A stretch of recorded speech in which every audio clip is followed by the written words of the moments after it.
Good evening viewers, कैसे हैं आप लोग। स्वागत है आपका शेयर बाजार ज्ञान की एक और वीडियो में। और आज की इस वीडियो में हम बात करने वाले हैं मिंडा कॉप के शेयर के बारे में। 209 पे शेयर क्लोजिंग दिया है फ्राइडे के सेशन में। और इसके ऊपर एक इंटरेस्टिंग रिपोर्ट आई है, स्टडी आई है इंटरेस्टिंग, वो मैं आपके साथ में शेयर करने वाला हूँ। तो अगर आप लोग चैनल पे नए हो तो आप चैनल को भी सब्सक्राइब कर लीजिए, ताकि रोज आने वाली वीडियोस आपको लगातार मिलती रहे। तो बेसिकली मिंडा कॉप एक ऑटो एंसिलरी कंपनी है जो कि सिक्योरिटी सिस्टम्स, हार्नेसेस, चाबी, जो कीलेस एंट्री होती है, ये सब बनाती है गाड़ियों के अंदर में। और बहुत इनोवेटिव प्रोडक्ट्स जो है कंपनी बार बार अपने लाते रहती है। तो जो रिपोर्ट है उसके बारे में हम पहले बात करेंगे।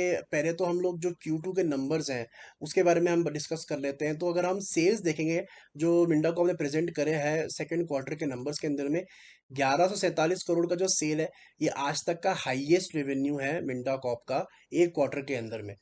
और जैसा आप देख सकते हो कि लगातार बढ़ता हुआ नंबर है, 13% Q1Q सेल्स बढ़ते हुए आए। जो रॉ मटेरियल कॉस्ट है वो कहीं ना कहीं सेम है, ज़्यादा बड़ा नहीं है, इसी वजह से अच्छे नंबर जिसके अंदर में आए हैं। लेकिन एबिटा अगर आप देखोगे तो एबिटा मार्जिन काफ़ी अच्छा बढ़ता हुआ इनका आया है, एबिटा और एबिटा मार्जिन दोनों ही। एबिटा, जैसा कि मैंने बताया अपनी पिछली वीडियोस में, कामकाजी मुनाफा को एबिटा बोला जाता है। जो भी मुनाफा कंपनी को अपने कोर बिजनेस से होता है, बेसिक खर्चे निकालने के बाद में, उसको एबिटा बोला जाता है। और एबिटा मार्जिन परसेंटेज वाइज कितना प्रॉफिट बचता है, मार्जिन बचता है कोर बिजनेस से, उसको बोला जाता है। तो दोनों, एबिटा के अंदर में 15% का बढ़त और एबिटा मार्जिन के अंदर में 20 बेसिस पॉइंट्स का ग्रोथ देखने को मिला है। तो ये दोनों ही चीज़ें एक स्ट्रॉन्ग परफॉर्मेंस को इंडिकेट करती है मिंडा कॉप के स्टॉक के अंदर। Apart from the results, Minda Corp में बहुत सारी चीज़ें हैं जो आपको इंटरेस्ट करेगी एज अ निवेशक।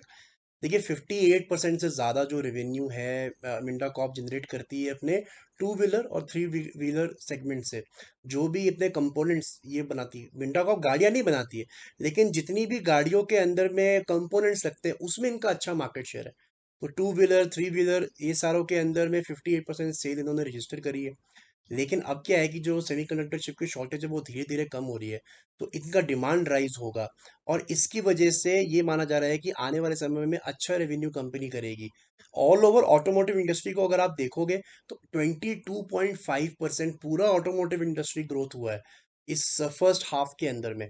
जो 2022 का फर्स्ट हाफ गया है, पहले 6 महीने आफ्टर मार्च सितंबर तक 22% का ग्रोथ दिखाया है पूरे के पूरे ऑटोमोटिव सेक्टर के अंदर में। और 12% का ग्रोथ है Q2 के अंदर में खाली। तो इसीलिए गोइंग फॉरवर्ड बहुत इंटरेस्टिंग चीज़ है इसके अंदर में होने वाली है। एक्सपोर्ट्स भी अच्छे होने वाले हैं। आगे की अगर हम बात करें, जैसा मैंने आपको बताया कि कंपनी बहुत सारे नए नए सेगमेंट्स में एंट्री करती रहती है, ऑटोमोटिव के अंदर में, कंपोनेंट्स के अंदर में, ऑटो एंसिलरी के अंदर में। तो इनका जितने भी अदर इमर्जिंग मार्केट्स हैं उसके अंदर में भी इनका जो है अच्छा इम्पैक्ट पड़ रहा है, और वहाँ पे भी स्कोप बहुत ज़्यादा बढ़ रहा है। अभी इनका जो मेन फोकस है वो इलेक्ट्रिकल व्हीकल्स के अंदर में है।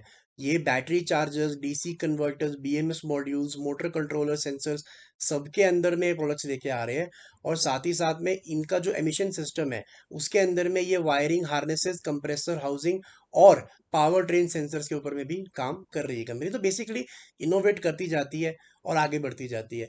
वैल्यूएशंस अगर हम इस रिपोर्ट के हिसाब से देखेंगे तो वैल्यूएशंस बहुत सस्ते लगाए जा रहे हैं, बिकॉज जो FY24 2 साल बाद का जो एस्टिमेटेड अर्निंग्स है उसके हिसाब से अगर हम पीई निकाल के देखेंगे इसका, तो पीई इसका आता है 15.4 का, जो कि बहुत ही इस टाइम पे वैल्यूएबल है। और उस टाइम पे ये माना जा रहा है कि अगर सब कुछ सही रहा तो इनका जो नेट प्रॉफिट मार्जिन है, जो अभी 5.3% पे है, वो भी बढ़ के 7% के ऊपर में आ जाएगा। So everything is looking very very good. अब हम बात करेंगे चार्ट्स के ऊपर मिंटा कॉप के। तो देखिए, चार्ट्स इसके अच्छे हैं, बट बहुत ज़्यादा फ्रेश तेज़ी इसके अंदर मुझे लगता नहीं एकदम से होगी। जैसे मैंने वीडियो के स्टार्टिंग में ही कहा था कि ये जो स्टॉक है ना, ये आपको लंबे समय के लिए रखना चाहिए। तो कोई भी मेजर करेक्शन आता है स्मॉल कैप के अंदर में, मिड कैप के अंदर में, और जब ये मार्केट गिरेगा, ऑब्वियसली थोड़ी बहुत करेक्शन तो मार्केट के अंदर ड्यू है। तो जैसे ही थोड़ी बहुत करेक्शन इसके अंदर में आती है, आपको मिंडा कॉप जैसा स्टॉक एक्यूमुलेट करना चाहिए। फॉर मी, जो मैं लेवल देखता हूँ मिंडा कॉप को अगर मुझे खरीदना है, तो मैं खरीदना चाहूंगा around the levels of 160 to 180। अगर 160 और 180 के बीच में मिलेगा तो डेफिनेटली मैं इसको खरीदूंगा। और मैं ये रिकमेंड करूंगा कि आपको भी इसको खरीदना चाहिए फॉर अ डबल टारगेट। 350 400 से पहले तो इसको बेचना ही नहीं चाहिए। और अगर आपके पास में पेशेंस है, आपके पास में कन्विक्शन है, तब इसको आप लंबे समय, 5 साल, 10 साल, 12 साल के लिए भी रख सकते हो। ये आपको एक अच्छा मल्टीबैगर स्टॉक बन के दिखाएगा। बिकॉज हमारे यहाँ पे जो इलेक्ट्रिकल व्हीकल का रेवोल्यूशन आने वाला है उसके अंदर में कुछ ही कंपनीज हैं जो बहुत अच्छा करेंगी, बिकॉज बाकी सारी कंपनी लैग करेगी उन कंपनीज के साथ में। तो जो कंपनी पहले ब्रेक थ्रू लेके आएगी, जो कंपनीज कंपोनेंट्स प्रोवाइड करेगी, these are the companies that you need to watch out for. तो दोस्तों ये तो सारा का सारा information on the report of Minda Corp. I hope आपको समझ में आ गया। कोई सवाल है आपका तो आप कमेंट सेक्शन में डाल सकते हो।